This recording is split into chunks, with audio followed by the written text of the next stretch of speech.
السلام علیکم دوستوں، میرا نام ہے ماہر حسن علی اور آپ میرا یوٹیوب چینل دیکھ رہے ہیں حسن ٹی وی۔ افغانستان میں پاکستان کی وجہ سے شکست ہوئی امریکہ کو۔ یہ بات میں خود نہیں کہہ رہا بلکہ یہ جو بائیڈن کے قریبی ساتھی اور حکومت میں موجود شخص نے کہی ہے۔ انہوں نے بیان دیا کہ امریکہ پوری طرح سے ہار چکا ہے۔ انہوں نے اپنی ہار کو تسلیم کر لیا۔ مزید انہوں نے کہا کہ امریکہ نے کہتے ہیں ہم اپنی فوج افغانستان میں حالات ٹھیک کرنے کے لیے لے آئے تھے، یعنی 9/11 کے بعد انہوں نے طالبان کو ختم کرنا تھا، حالات ٹھیک کرنے تھے، اس لیے اپنی فوج لے گئے۔ لیکن جب کہ معاملات اس کے الٹا ہو گئے، حالات اب پہلے سے زیادہ خراب ہیں، امریکہ کے کنٹرول میں کچھ نہیں رہا۔ سارا غصہ انہوں نے پاکستان پر نکالا اور کہا امریکی فوج پاکستان کی وجہ سے ہاری ہے، جتنے بھی امریکی فوجی مارے گئے اس کی وجہ صرف اور صرف پاکستان ہے۔ انہوں نے کہا کہ پاکستانی حکومت اور ISI سپورٹ کرتی ہے طالبان کو۔ انہوں نے کہا کہ انہوں نے ہم سے بھی دوستی کی، افغان حکومت سے بھی اور طالبان سے بھی۔ ہمیں یہ سمجھنے میں بہت وقت لگا کہ پاکستان کس طرف ہے، مگر اب صاف ہو گیا کہ پاکستان کی وجہ سے ہمیں شکست ہوئی۔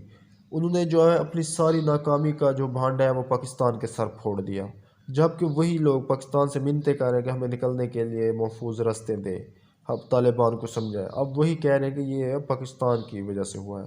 انہوں نے کہا کہ پاکستان نے جو ہے ٹریننگ دی، ہتھیار دیے طالبان کو اور معلومات دی اور ساتھ ہی مضبوط پناہ گاہیں دی۔ امریکہ تباہ نہیں کر سکا، سب سے بڑی غلطی تھی اس کی جو افغان طالبان کی محفوظ پناہ گاہیں تھی ان کو، اور نہ کبھی کر سکے گا۔ انہوں نے یہ کہا کہ اب کر بھی نہیں سکتے، اب اس چیز کو تسلیم کر رہے ہیں سپر پاور کہ ہم کچھ نہیں کر سکتے، کیونکہ طالبان اب مضبوط ہو چکے ہیں اور 70% علاقے پر طالبان کا قبضہ ہے۔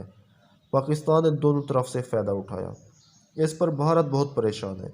بھارتی chief joint of staff and وزیر خارجہ نے کہا، وزیر خارجہ ان کے الگ ہیں، آپ کو بتاتا چلوں، اور ان کے جو بپن راوت ہیں وہ الگ سے انہوں نے بیانات دیے ہیں کہ امریکہ کے جانے سے بھارت کے لیے بہت بڑا مسئلہ پیدا ہو سکتا ہے، کیونکہ طالبان پاکستان کے حق میں اور اس سے دوستی رکھتے ہیں، تو پاکستان اس بات کا فائدہ اٹھا سکتا ہے، کیونکہ امریکہ کے جانے کے بعد نہیں پتہ کس کی حکومت آئے گی، کیونکہ لوگ یہی دیکھ رہے ہیں کہ جو افغانستان میں طالبان کی حکومت ہے، کیونکہ وہ 70% علاقہ کنٹرول کر چکے امریکہ کے ہوتے ہوئے اور نیٹو کے ہوتے ہوئے، تو اس کے بعد وہ کیوں نہیں قابو کر سکیں گے حکومت کو، تو جس کی پاکستان فائدہ اٹھا سکتا ہے اور انڈیا کے لیے بہت بڑا مسئلہ بن سکتا ہے، اور کشمیر کے پر پاکستان اپنی ساری فوج لگا سکتا ہے افغان بارڈر سے ہٹا کر۔ دوستو یہ تھی نیوز، آپ کو کیسی لگا ہمیں کمنٹ میں ضرور بتائے گا۔ ملتے ہیں نیکسٹ ویڈیو میں، اللہ حافظ۔